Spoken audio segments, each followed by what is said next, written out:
महाराज जी, किसी न किसी कारण से असफल हो रहा हूँ, अतः मेरा मुख्य उद्देश्य परमार्थ की प्राप्ति है। लेकिन छोटे छोटे उद्देश्यों में जो असफलता मिलती है, भक्ति और असफलता के बीच सामंजस्य कैसे स्थापित करूं? मतलब आपका कथन है कि यदि मैं भक्ति कर रहा हूं तो मुझे सफलता सांसारिक मिलनी चाहिए, ऐसा?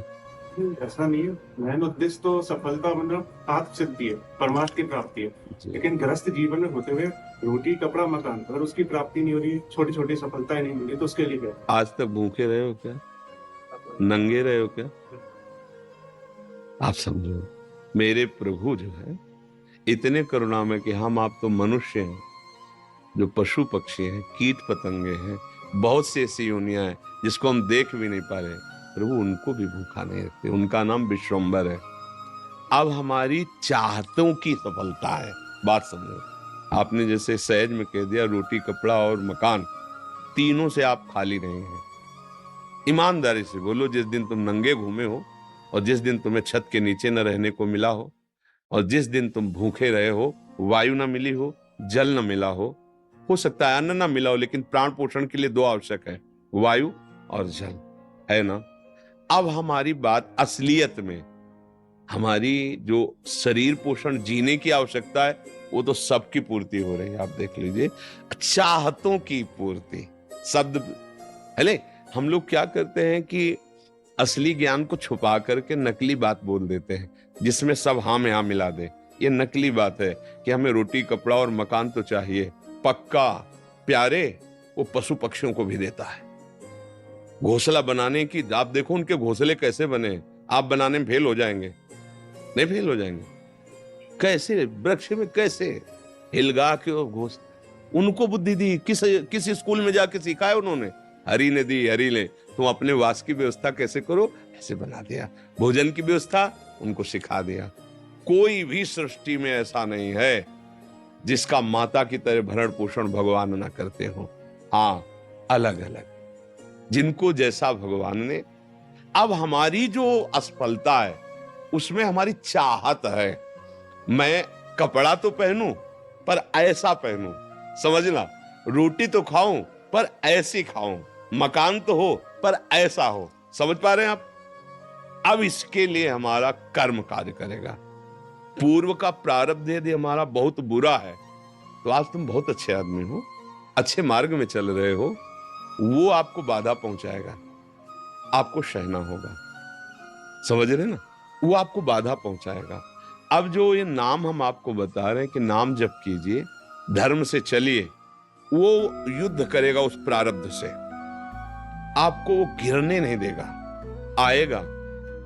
आप जो कार्य कर रहे हो उसमें सम्यक जो फल मिलना चाहिए नहीं मिला, आपको असंतुष्टता होगी, क्योंकि आपने ऐसे पूर्व में कर्म किए हैं। अब वो आपको बाधा पहुंचा रहे हैं, लेकिन आप भजन कर रहे हो ना, तो आपको निरुत्साहित होने नहीं देंगे। चलो एक कर्म निष्फल हुआ, दूसरा हम 100 बार उसका अनुष्ठान करेंगे, कितनी बार निष्फल होगा? एक दिन तो सफल होगा ही नहीं, निकल जाओगे, निकल जाओगे। सफलता तुम्हारे चरण चूमेगी। प्रारब्ध कोई देवता नहीं है, हमारा किया हुआ पूर्व कर्म है। हम नया कर्म इतना बलवान करें कि उसको रौंद दे। बात समझे? और उसके लिए अब छोटी मोटी बात नहीं काम करेगी, छोटा मोटा कर्म काम नहीं करेगा। डट के हमें धर्म और डट के भजन विध्वंस करके, अगर विध्वंस ना होते तो फिर मोक्ष कैसे होता? मोक्ष को मतलब जानते हो? सब कर्म नष्ट हो गए अनंत जन्मों के, और इस जन्म के भी बिल्कुल मोक्ष, मतलब बिल्कुल मुक्त, अब कोई बंधन नहीं हो, भगवान का स्वरूप हो गया। तो हुआ तो इसी जन्म में, जो हमने साधना की, जो भजन किया, जो चिंतन किया, जो सत्संग किया, मारा इसने पूरी आग लगा दी। कर्मों को, संचित कर्म विध्वंस हो गए, जमा गोदाम क्रिमाण जो कर रहे हैं, ये चिपकाव फसाव वाले नहीं हुए, क्योंकि सब समर्पित कर दिए भगवान को। प्रारब्ध आया, भजन के बल से उसको भोग रहे हैं, वो हमें परास्त नहीं कर सकता, निकल गए आगे। सुदामा जी की दशा क्या थी? नहीं थी, ये भी व्यवस्था नहीं थी। परिणाम में क्या हुआ? जैसी द्वारिकापुरी वैसी सुदामापुरी। फल की चिंता मत करो तुम। असफलताएं और सफलताएं ये हमारे मार्ग की पड़ाव हैं, कोई गर्मी वाला, कोई सुखद वाला। मार्ग का चलने वाला पथिक इन पड़ावों में फंस करके अपने मार्ग को नहीं भूल जाता है। असफलता तुम्हारे जीवन की सफलता का स्वरूप बनेगी।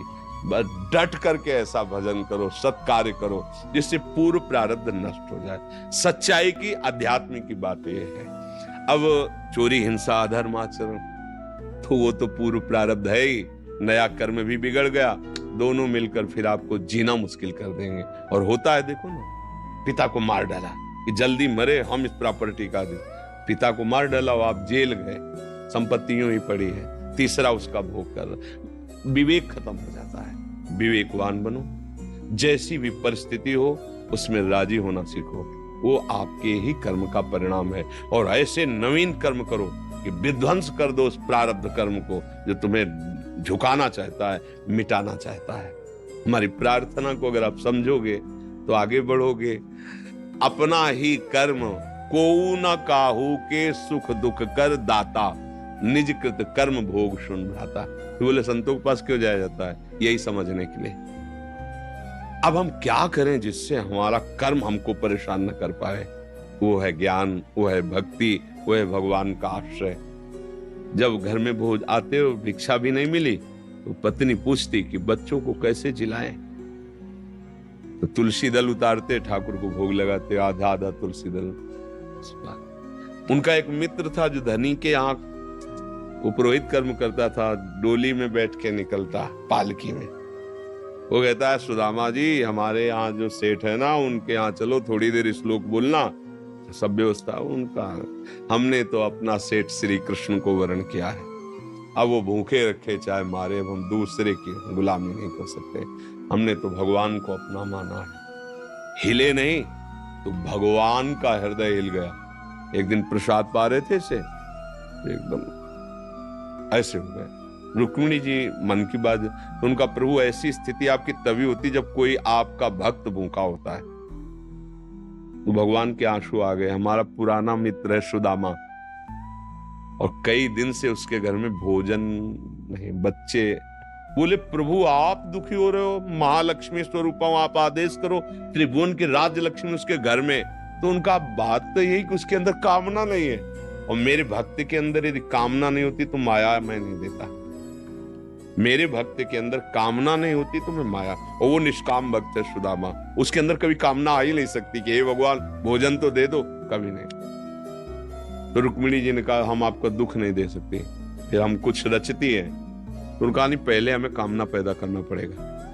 भगवान सोच रहे पहले हमें भक्त के हृदय में कामना पैदा करना पड़ेगा। गए एक भिक्षुक के रूप में, जब सुदामा जी भिक्षा को गए थे, भिक्षाम दे, अतिथि धर्म गृहस्थ में बहुत बड़ा धर्म होता है, दरवाजे आए हुए का आदर करना चाहिए। तो कुछ ना हो तो वचन से है।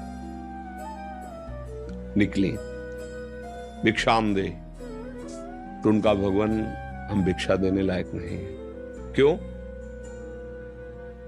उनका एक पुत्र हुआ है, इसलिए सूदक है।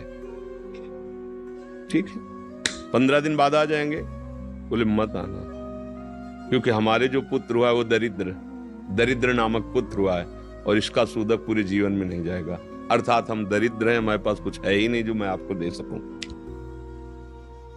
भगवान ने कहा सुना है तुम्हारे पति के मित्र द्वारिकाधीश भगवान है, जिनके मित्र श्री कृष्ण द्वारिकाधीश हैं, उनकी ये दशा, एक बार कहो ना अपने पति से कि अपने मित्र के पास जाएं। भगवान चले, पत्नी आए। जब आए सुदामा जी तो पत्नी ने कहा कि हाँ हमें तो स्मरण नहीं था, आपके मित्र द्वारिकाधीश है ना, आप उनके पास जाओगे तो मैं कभी इस बात के लिए नहीं जाऊंगा कि श्री कृष्ण मुझे सांसारिक वस्तु दे। नहीं नहीं। बोले हम कब कह रही मांगना, आप केवल जाओगे तो आपकी दशा देख करके वो आपको दे देंगे। बोले तुम कहती हो तो हमें दर्शन मिलेंगे मेरे प्यारे के, इसलिए मैं जा सकता हूं। अब मित्र के पास, गुरु के पास जाए तो कुछ ऐसा शास्त्रीय सिद्धांत है, कुछ भेंट ले जाए। बेटी के यहाँ जाए, गुरुदेव के यहाँ जाए, आराध्य देव के यहाँ जाए, ऐसा और मित्र के यहाँ जाए तो उनका भेंट के लिए, अब खुद खाने के लिए भेंट क्या। सुदामा जी की पत्नी उनका देखो प्रयास करती, 4-5 आस मोहल्ले के घरों में गई तो कुछ तो ऐसे थे, देखते ही बंद कर लेते थे दरवाजा, मांगेगी आके और क्या। थोड़ा एक प्रिय भाव रखती थी। तो कहा हमारे पति द्वारिकाधीश से मिलने जा रहे हैं, कुछ उनकी भेंट के लिए। तो सूप होता है, सूप से जैसे पछोरा जाता है, अच्छे चावल पीछे हो जाते हैं, टूटे वाले आगे हो जाते हैं। वो टूटे हुए तंदुल जो वो दिए कि हाँ ले लो आप। वो तंदुल लिए 3 मुट्ठी। अब उनके पास अच्छी रुमाल भी नहीं थी, क्योंकि सब पैसे से होता है, गरीब, इतने गरीब। अपनी फटी हुई कपड़े की धोती, उसमें चावल।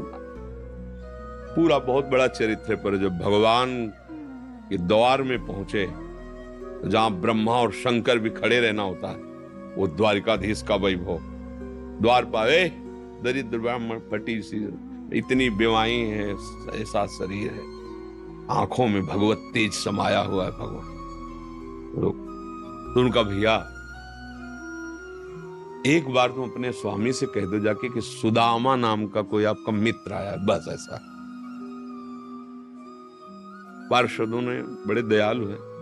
पार्षद उनका आप यहीं तब तक खड़े रहिए जब तक हम ना आए। और भी पार्षद थे।